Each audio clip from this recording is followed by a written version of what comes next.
Yay, depression. So, one of the things that happens when you're depressed is sometimes you can't sleep. And part of this is I am very amped up right now. I'm very anxious. I'm probably gonna have to go take my anxiety medicine, which I should have taken before. I need to think about it. But, it's not fun. Having depression is not fun. Not being able to sleep at 3 o'clock in the morning is not fun. None of this is fun. I don't tell you this to get sympathy or anything like that, because I don't actually like to talk about, me having a hard time and, my breakdowns and stuff, but, I've had a rough day, man, and,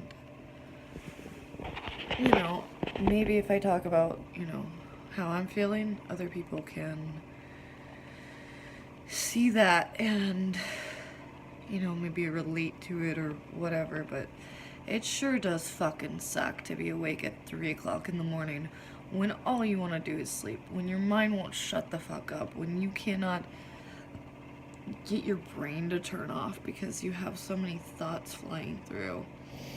And,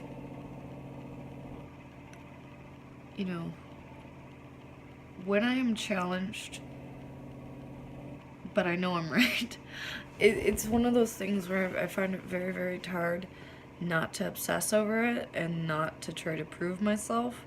And if you see like a shit ton of race realism videos coming out, that's why. It's because I don't like being criticized or strawman, and I like being right. And I think anybody would like being right, and I do believe that I'm right. But I have this need to prove myself, and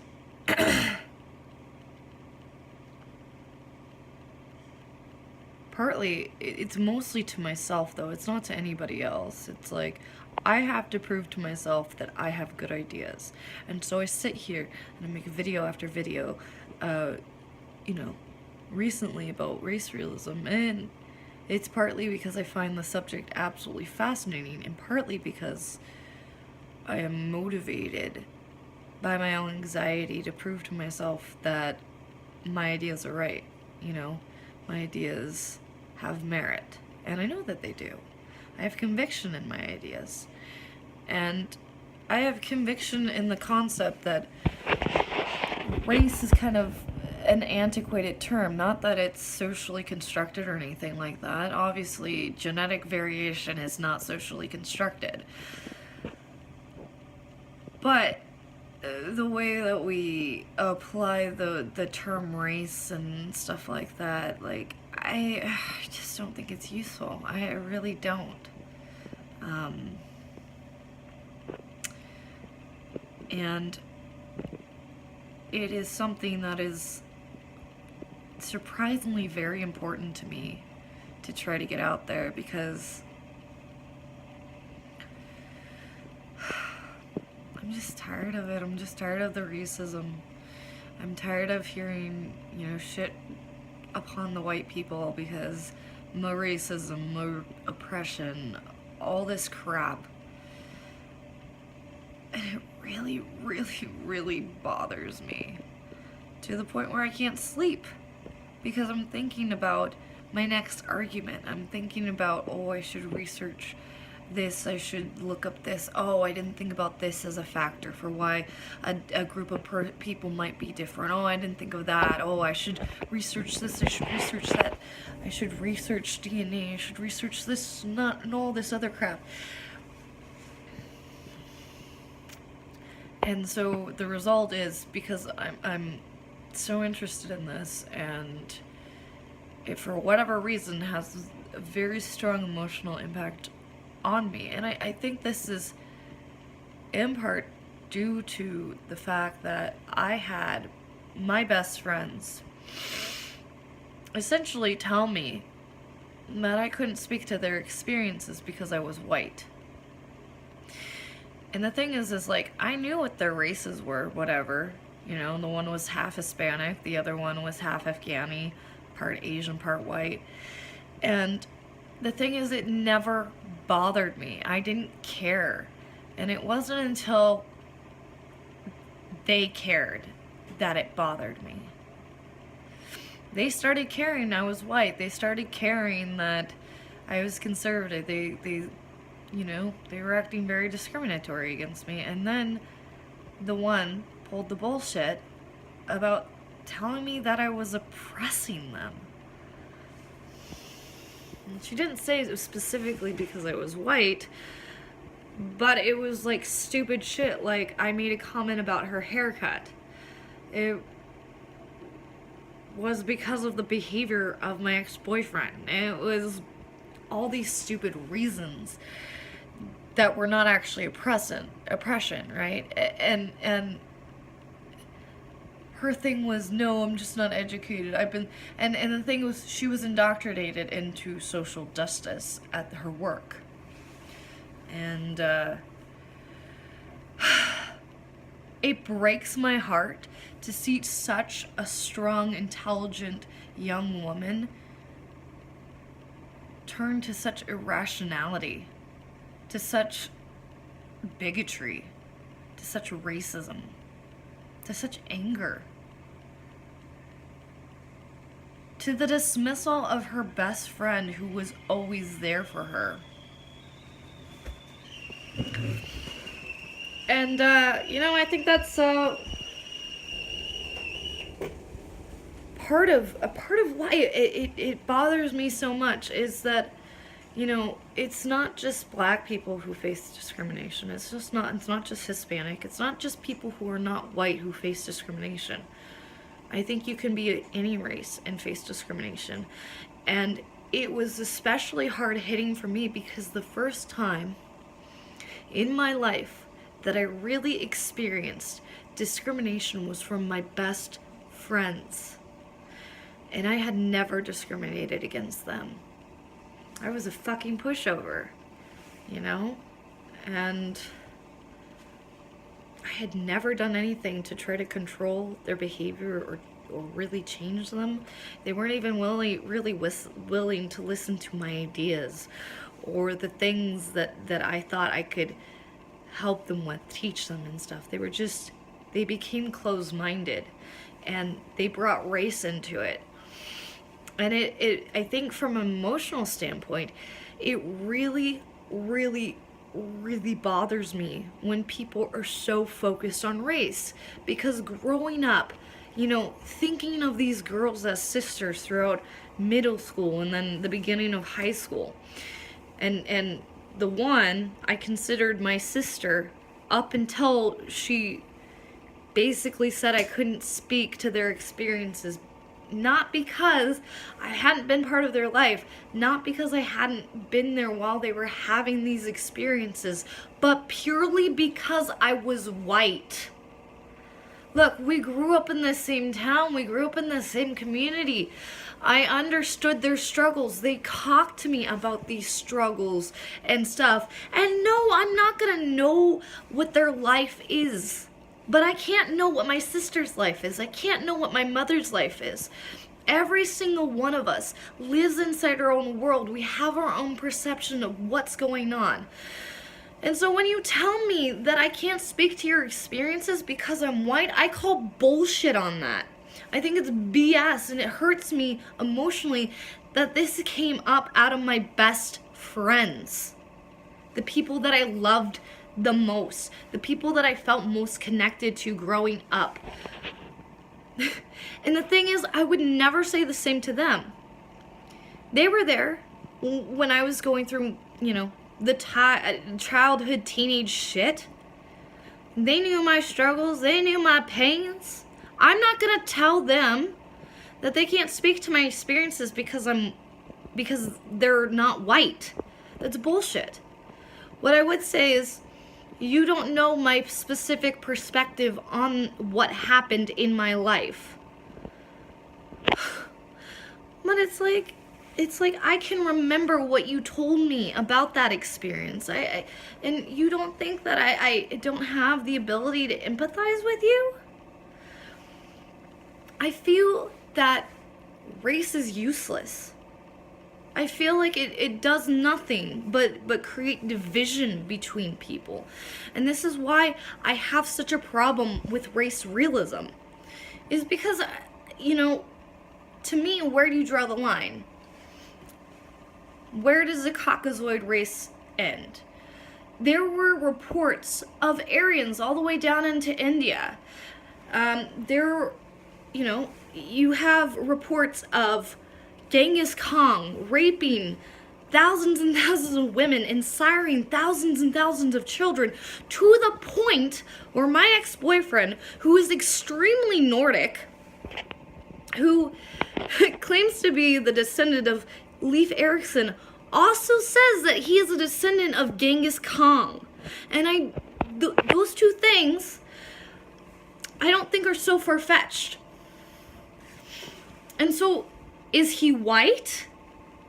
Is he partially white? How does the genetics of Genghis Khan play in there? Because clearly Genghis Khan was of the Asiatic race. And then you have the Mongols, who took over multiple areas, and part of my understanding about like the Arabia Peninsula and stuff like that is that the Mongols came in and probably influenced the culture and probably intermingled with the people quite a bit. This is just something I kind of heard on the side, and I can't really verify it, but it's an interesting concept to think that, you know, like, some civilizations are so far reaching. Think about the Romans, for instance. Like, how many of those Roman soldiers went through towns pillaging and raping women? I'm sure it happened. Or just, you know, came across prostitutes and knocked them up and shit. Or whatever it was. Like, you don't think the Romans spread their seed all over the goddamn place? I'm sure they did. You gotta remember, there was massive trade networks. Think of, like, the Silk Road to China, and I mean, this is a little bit further on, but, like, I don't really know. I have to look up history about the Silk Road. I'm really tired, so bear with me here. The point is there's probably a lot of intermingling going on. So where do you draw the distinction between different lines, between different races, and what makes a race a race? And when you just think about the human condition as, you know, just genetic variation between individuals and, you know, isolated groups, I think that's a more rational scientific way to approach it. I think that perhaps the only real benefit there is to using race is perhaps maybe for bone structure in terms of an anthropology, in terms of anthropology, because I can't say the other word right now. And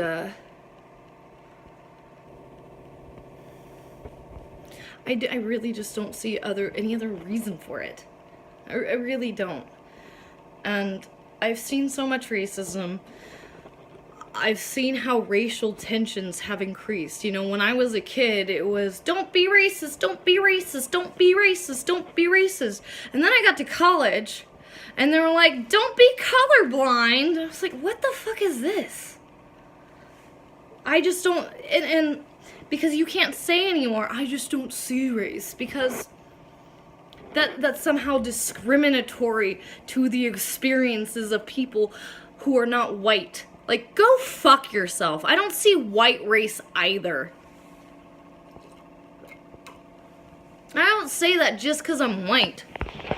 I say that because it makes sense. It does not make sense to focus and worry about race. From my experience, it's done nothing but draw division.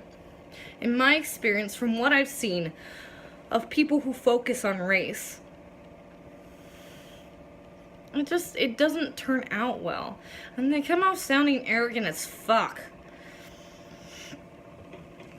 And, I mean, you can be hyper-rational about race, but to what extent? If you're going to be hyper-rational about it and a race realist and stuff, you're eventually going to come to the point where you look at different communities within the same race, within the same region, you're gonna find different genetic variations. Indians. I mean, there's genetic differences between the different caste system, the different caste levels. So you have at the lowest the untouchables, and I need to do more research on the Indian caste system in order to do this properly. But, you know, the higher up you are, essentially the more prestigious the caste, and the highest caste was traditionally more fair skinned, more, you know, educated, because they had more access to, you know, wealth. These were the wealthy class. This was the rich class. And it was kind of, you couldn't breed outside of your caste system unless it was like really special occasion or something like that. Or maybe you could go like one up or something.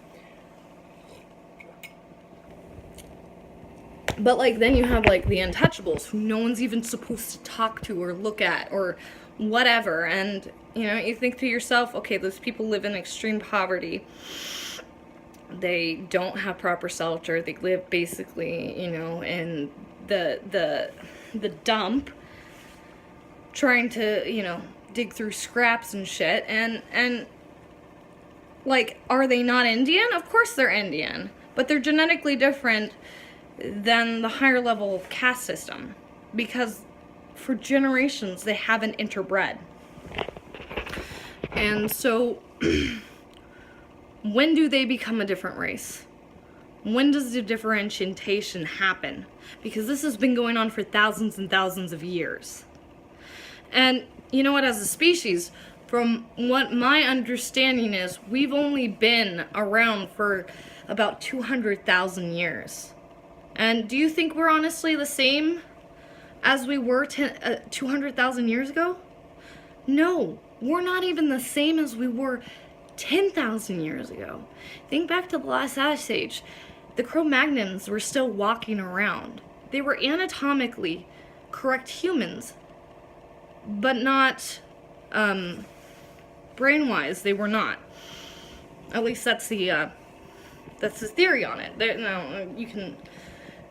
There's other people who would argue that, but we're gonna go with that because that's mainstream science right now.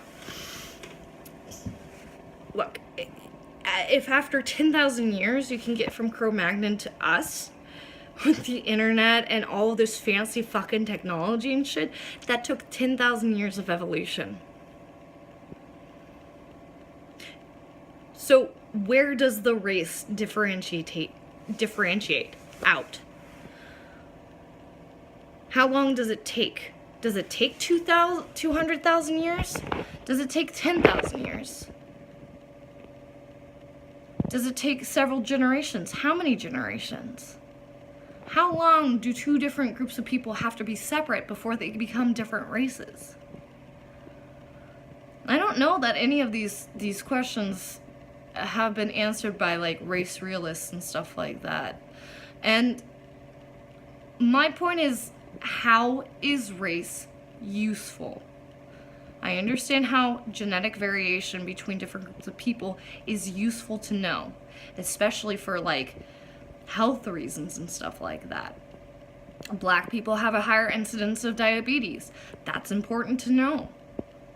But not all people who are black are going to develop diabetes. It's just like, oh yeah, you should probably pay attention to that if you're a doctor and you happen to come across a patient who's, you know, of African descent.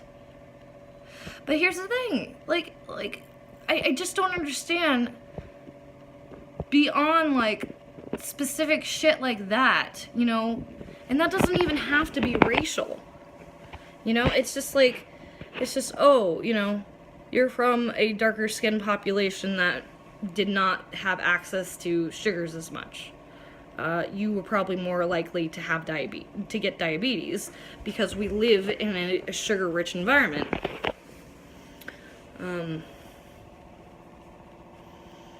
But again, you know, you're not getting diabetes because you're black. You're getting diabetes because your ancestors did not process the sugar. And I just do not see why race has to play into it. I really do think it should just be more, who are your ancestors? What's your family history? What are your family genetics? You know, you don't have, I don't think we have to, you know, differentiate people between races. Now, it is so hard for people to understand what I'm trying to say, especially when I start talking about, you know, like examples like black people having a higher incidence of diabetes. But the thing is that if you go several generations into black people being here in the United States, you're going to have a lower incidence of diabetes as their bodies get used to the increased intake of sugar. And that ability to genetically change, I think, is paramount. I think this is why the idea of race is so detrimental, is you know, you categorize something that is constantly evolving, constantly changing. We are not the same as we were 1,000 years ago. We're not the same as we were 200 years ago. Our species is constantly changing and evolving. There has to be constant change. Otherwise, things become stagnant, and that's not good for a species, you know? If you have things become too stagnant, you know, things aren't going to flourish. You have to actively have some sort of chaos for us to be fighting against, for us to flourish and thrive. And the thing is that, you know, race doesn't matter in any of that. You can flourish and thrive of any race. So if every group of people is constantly changing based off of their environment, based off of their behaviors, based off of whatever educational systems happen to be in place where they are living, I don't see the point of race if we're all just constantly genetically changing. I do not see the point.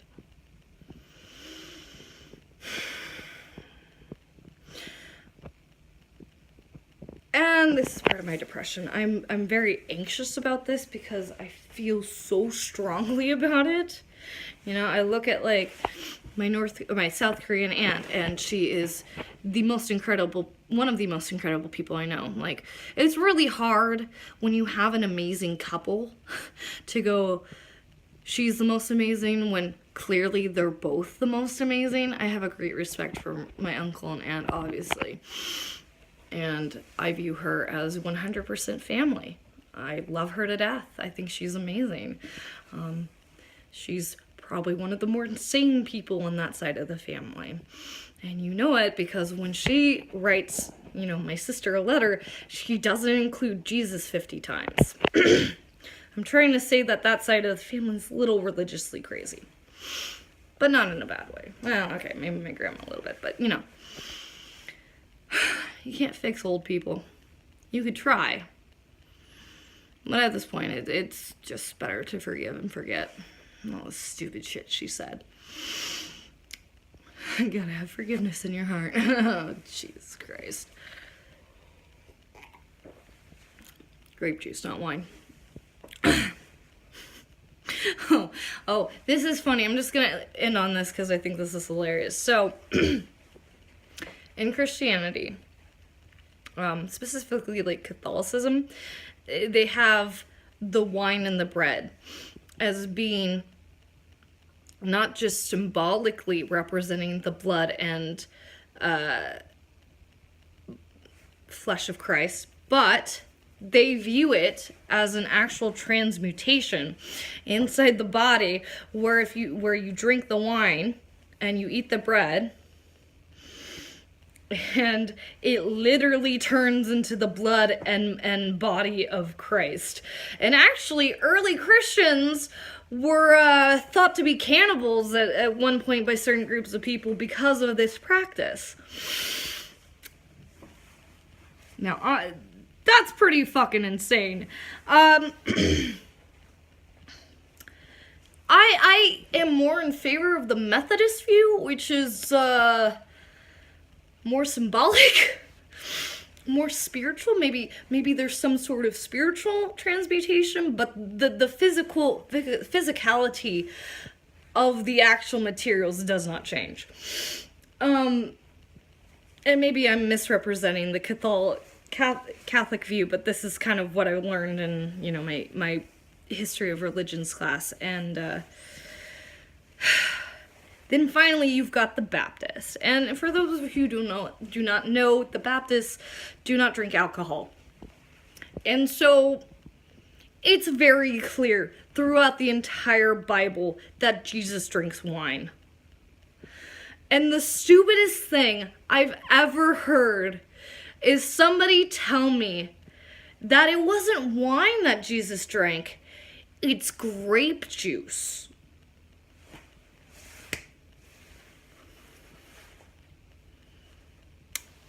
The man turned water into wine for one of his miracles, and you're telling me that he drank grape juice?